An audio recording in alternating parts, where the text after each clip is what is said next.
been part of my family, in my DNA, since I was born. I really do miss it. And I think I just had to accept that career I had is on hold. These two pilots spent 62 years between them flying jetliners around the globe for Qantas. But 7 months ago, the high flyers came down to earth in a hurry, and now they're driving buses instead of Airbuses. You flew the last Qantas A380 back from London. Yeah. How was that?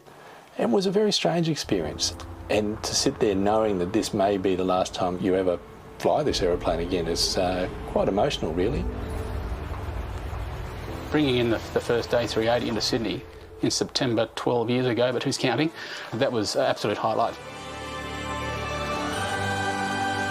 You know, I won't sleep for days, I don't think. It's just, I'm still on such a high. My father was a Qantas captain. He brought the first 747 in back in 1970-something. The one with the biggest first-class lounge in the skies, with 15 washrooms and separate shaver bars.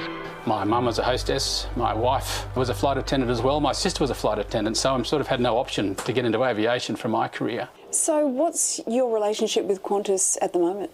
I'm stood down. All the 380 crews are stood down, so we're sitting back and just waiting for the phone to ring. And the phone did ring, but not for the most joyous of occasions. Both Peters were asked to fly Qantas A380s into California's Mojave Desert, where the fleet has been mothballed indefinitely. It was a really surreal experience to arrive at an airport that's pretty well full with derelict aeroplanes. Is it emotional leaving the planes behind? Yeah. I think, excuse me.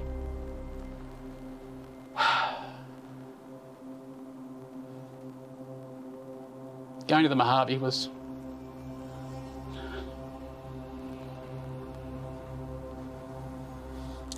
probably one of the most difficult things. You know, taking that first aircraft that I delivered to the desert, and it'll probably stay there. He won't come back. We all cried. Now there's 10 380s parked in Victorville, parked on the dirt, the tumbling tumbleweeds being blown by the wind. Then you pan away from our 10 aircraft and there's 700 or 800 aeroplanes.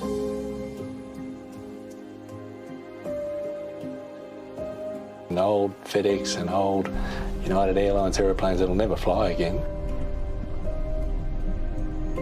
It's a very depressing place to go if you're in my situation. Very sad. Well, we're hopeful that some of these aeroplanes will come back, but it's not a guarantee.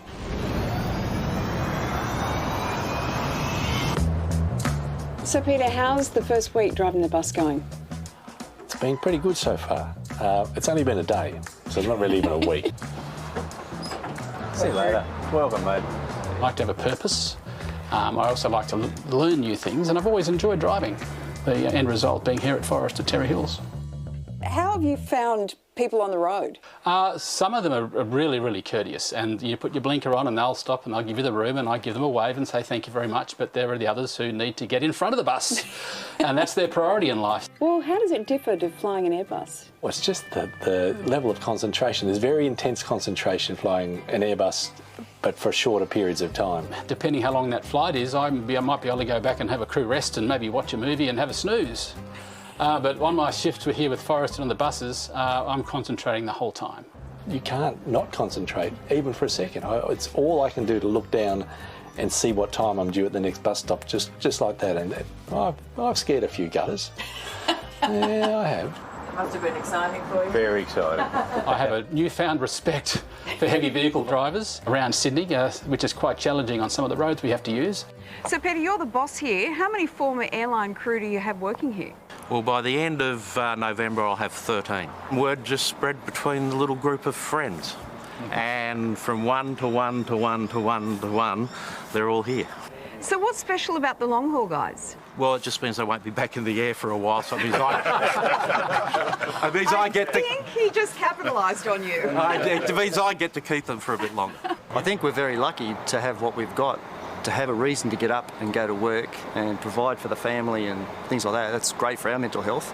There's plenty of Qantas people, and plenty of people in the community that haven't got anything as yet.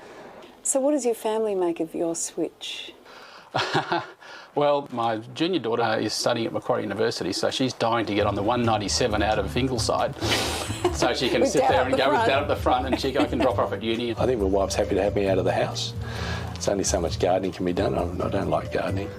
It's good, I suppose, in a way to be able to set an example for your kids, and you know, it's somewhat about resilience, I suppose. I always thought that when I retired, driving the buses around with a few school kids on a run, you know, learn their names, I think that could be very pleasant. I just never thought it would come so soon. You know, I like machines. I do. Have you had to take a bit of a pay cut? Oh, just a little. Is that tough? Oh,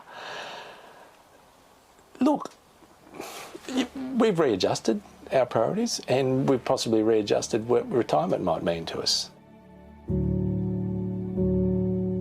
So do you think you'll fly again? Yep. But I have to take this opportunity and run with it. I am enjoying bus driving. Morning. I mean, if you enjoy your work, you don't actually work, do you? True. Yeah, I will look forward to getting back on an aeroplane, but at the moment, I'm making the most of what I've got. We'll see what happens in the future, and when I do formally retire completely from Qantas, hopefully I can come back here. What a fantastic story that is. I mean, those guys driving your bus, you'd feel pretty comfortable, because when you get on a big plane overseas and they go, oh, it's Captain John Smith here, we're going back to Sydney, put your seatbelt on. Fantastic. Yeah, that's right. Interesting about talking about purpose. You need purpose. It's that even though it's doing a different job, there's a reason to get up and there's a purpose. It's interesting because my first thought was the loss of status. Yeah. Because it's a very high status profession, but that's not, they didn't talk about that. No. Yeah, so the purpose is really strong, clearly. Absolutely. Well, hopefully some good news for them soon and they can get back in the air. But for now, great story. Thanks so much, Lise. It's time for a break now. Lots more of the project still to come. Stay with us.